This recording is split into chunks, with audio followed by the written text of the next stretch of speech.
আজিৰ পৰা ৫টা দশক পূৰ্বে অসম আৰু অসমীয়াৰ অস্তিত্বৰ প্ৰশ্ন লৈ অসমৰ মাতৃভূমিত খিলঞ্জীয়া অসমীয়া জাতি জনগোষ্ঠীসমূহৰ ৰীতি নীতি কৃষ্টি সংস্কৃতি পৰম্পৰা লোকাচাৰ আধ্যাত্মিকতা এই বিষয়বিলাক বিপন্ন হোৱাৰ আশংকাৰে অসমৰ সমাজ জীৱনে এক ডাঙৰ প্ৰত্যাহ্বানৰ সন্মুখীন হৈছিল। সেয়া আছিল অবৈধ বাংলাদেশী মিয়াৰ অবাধ অনুপ্ৰৱেশ আৰু এই অবাধ অনুপ্ৰৱেশক ৰোধ কৰাৰ প্ৰয়োজনীয়তাক উপলব্ধি কৰি সমগ্ৰ অসমৰ জনজীৱনে এক ব্যাপক আন্দোলন গঢ়ি তুলিছিল, যি আন্দোলনক আমি অসম আন্দোলন নামেৰে আমি জানো। সদৌ অসম ছাত্ৰ সন্থা, গণসংগ্ৰাম পৰিষদ, কৰ্মচাৰী পৰিষদকে ধৰি সৰ্বস্তৰৰ জনসাধাৰণে খিলঞ্জীয়া অসমীয়া জাতি জনগোষ্ঠীৰ প্ৰতি অহা এই ভাবুকিক প্ৰতিহত কৰিবৰ কাৰণে যি ছবছৰীয়া গণ আন্দোলনৰ সূচনা কৰিছিল 1979 চনৰ পৰা 85 চনলৈ। এই গণ আন্দোলনত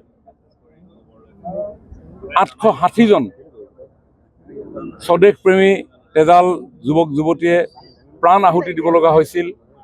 হাজাৰজনে পংগুত্বৰ জীৱন আঁকোৱালি ল'ব লগা হৈছিল। বহু হাজাৰ জীয়ৰী বোৱাৰী ধৰ্ষিতা হ'ব লগা হৈছিল।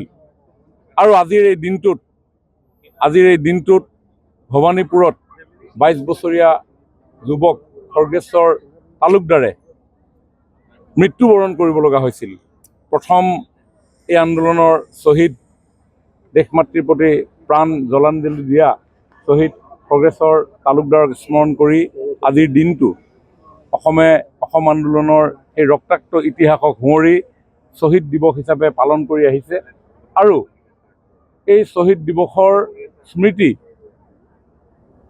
অসমৰ খিলঞ্জীয়া জাতি জনগোষ্ঠীৰ অনুভৱক উপলব্ধিক যাতে নতুন প্ৰজন্মই প্ৰতি মুহূৰ্তত মনত ৰাখি এটা স্বাভিমানী জাতি গঢ় দিয়াৰ ক্ষেত্ৰত সদায় অনুপ্ৰাণিত হৈ থাকে, সেই স্মৃতি সোঁৱৰণ কৰিয়েই অসম চৰকাৰে সদৌ অসম ছাত্ৰ সন্থাকে ধৰি সেই সময়ৰ এই আন্দোলনত জড়িত থকা লোকসকলৰ লগত আলাপ আলোচনাৰে গুৱাহাটীত শ্বহীদ স্মাৰক উদ্যান নিৰ্মাণৰ সিদ্ধান্ত গ্ৰহণ কৰা হৈছিল। আৰু সেই শ্বহীদ স্মাৰক উদ্যান ইতিমধ্যে নিৰ্মাণ কাৰ্য সম্পূৰ্ণ হৈছে। আজি আনুষ্ঠানিকভাৱে এই শ্বহীদ স্মাৰক উদ্যান মুকলি কৰা হ'ব খন্তেক সময়ৰ পিছত।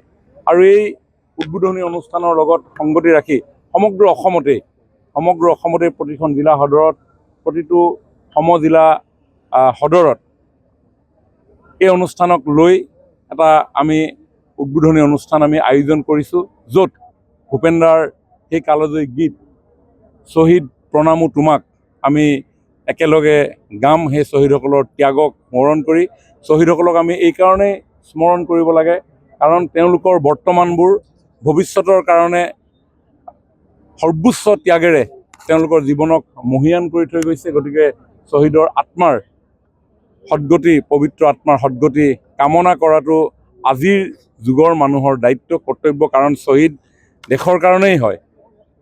সি ৰাজ্যৰে শ্বহীদ হওক অথবা সি দেশৰে শ্বহীদ হওক, দেশ মাতৃক প্ৰচণ্ড ভালপোৱাৰ পৰিণতিৰে সৰ্বোচ্চ ত্যাগ কৰিবৰ কাৰণে যিসকলে এই পথত অগ্ৰসৰ হ'ল, তেওঁলোকক আজি এই পবিত্ৰ শ্বহীদ দিৱসৰ মুহূৰ্তত মই অতি শ্ৰদ্ধাৰে তেওঁলোকক স্মৰণ কৰিছোঁ। খুবেই সুন্দৰ পদক্ষেপ চৰকাৰৰ। তাত শ্বহীদৰ নিৰ্যাতিত পৰিয়ালৰ তৰফৰ পৰা মোৰ চৰকাৰলৈ অশেষ ধন্যবাদ জ্ঞাপন কৰিছোঁ। অৱশ্যে এওঁলোকে যি পদক্ষেপ লৈছে, পদক্ষেপটো লোৱা মোৰ বোধে দেৰিও হৈছে। কাৰণ শ্বহীদ 82 চনৰ আন্দোলনতে মোৰ দেউৰে নিৰ্যাতিত হৈ গুলি খাইছিলে।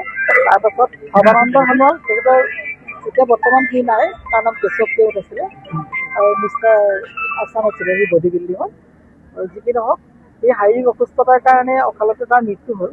কিন্তু তাৰ কম্পেনচেশ্যন হিচাপে সৰ্বানন্দ সোণোৱাল চৰকাৰে আমাৰ পৰিয়ালক 2 লাখ টকা এটা অনুদান আগবঢ়াইছিল।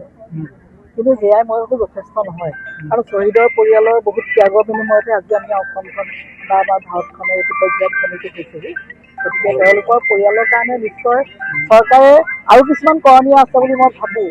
যেনেকৈ নিৰ্যাতিত পৰিয়ালৰ কাৰণেও ধৰি লওক যিটো কৰিব লাগে ধৰি লওক সংৰক্ষণ কৰিব লাগে বুলি ভাবোঁ কিছুমান ক্ষেত্ৰত যিধৰণে চৰকাৰে কৰিছে বিভিন্ন ক্ষেত্ৰত সেইটো এটা আৰু ধন্যবাদ আজি এই অনুষ্ঠানৰ কাৰণেও মই যথেষ্ট উৎফুল্লিত হৈছোঁ আৰু ভৱিষ্যতেও আমি চৰকাৰৰ পৰা বিভিন্ন সুবিধা কিছুমান আশা কৰোঁ যি সুবিধাই এই নিৰ্যাতিত পৰিয়ালসকলক বা এনেকুৱা ধৰণৰ শ্বহীদসকলৰ পৰিয়ালক অলপ ওপৰলৈ যোৱাত সহায় কৰে। ধন্যবাদ। মোৰ ঘৰ শিৱসাগৰ